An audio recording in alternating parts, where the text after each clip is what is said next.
யாரை நம்புறதுனே தெரியல தாசண்ணா. யாரை நம்புறதுனே தெரியல. அந்த அளவுக்கு தான் இருக்குது. ஏன்னா இத்தனை நாளாக நமக்கு துணையாக இருந்தவங்க வந்து ChatGPT, Instagram இது இப்படி தான்.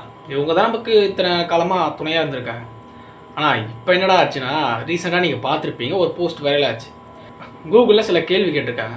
அந்த கேள்வி என்னென்னா, ஒரு பக்கம் ஒரு ஆண் வந்து பெண்ணை தொட்டுட்டா என்ன பண்ணணும் அப்படின்றது ஒரு கேள்வி கேட்டிருக்காங்க. அதுக்கு ஆன்சர் கொடுத்துருக்காப்புல. நல்லா பக்கமாக என்ன கொடுத்துருக்காப்புலனா, அதாவது ஒரு ஆண் வந்து ஒரு பெண்ணை தொட்டுட்டா அந்த பெண் வந்து அந்த இடத்த விட்டு உடனே வெளியே போயிடணும். பக்கத்தில் யாராவது டீச்சர்ஸ் இல்லை யாராவது போலீஸ் அப்படி யாராவது பாதுகாப்பானவங்கள்ட்ட போயிட்டு நீங்கள் போயிட்டு சேஃபாக இருந்துக்கோங்க, அதுதான் உங்களுக்கு நல்லது, அவங்கள விட்டு இடையே போங்கன்னு சொல்லி ஆன்சர் வந்திருக்கு. ஓகே, நான் வர வைக்கிறேன். இதே கொஸ்டினை வந்து அங்கிட்ட ஒரு கேள்வி கேட்டிருக்காங்க. அதாவது ஒரு பெண் வந்து ஒரு ஆணை தொட்டா என்ன அப்படின்னு ஒரு கேள்வி கேட்டதுக்கு அருமையான பதில் கொடுத்துருக்காங்க. அதாவது பெண் வந்து ஆணை தொட்டுட்டா அவங்க வந்து உங்களை வந்து லவ் பண்ண ஆரம்பிக்கிறாங்க, உங்களை பிடிச்சிருக்கு, உங்களை நம்புகிறாங்க, உங்கள் கூட இருக்கணும்னு ஆசைப்பட்றாங்க அப்படின்னு ஒரு பதில் கொடுக்குது. எனக்கு என்ன ஒரு கடுப்புனா, கொடுத்தா பதில் அதுவும் இதுவும் சரியாக தானே கொடுக்கணும்.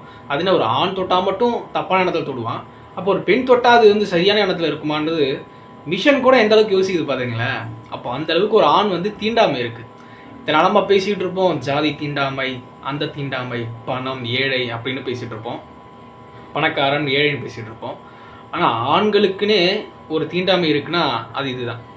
எல்லா ஆணும் ஒரே மாதிரி இல்லைல்ல, அப்போ எல்லா பெண்ணும் ஒரே மாதிரி இருக்க மாட்டாங்கல்ல. இது ஏன் வந்து கூகுளுக்கும் தெரியல, மிஷனுக்கும் தெரியல, ஏன் மனுஷங்களுக்கே தெரியல? எந்த அளவுக்கு கேவலமாக இருக்குது பார்த்தீங்களா? எனக்கு ரொம்ப கஷ்டமாக இருக்குது இதெல்லாம் பார்க்கும்போது. ஒரு மிஷின் வந்து அது அந்த கூகுள் சொன்னால் நம்ம நம்புவோம் மேக்ஸிமம்.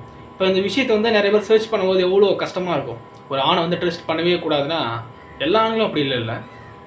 இப்போ பெண்கள் தொட்டால் மட்டும் பெண்கள் எதுவும் செய்ய மாட்டாங்க, ஆனால் ஆண் தொட்டால் மட்டும் ஆண் தவறானா? எனக்கு ஒன்றும் விளங்கல சாமி.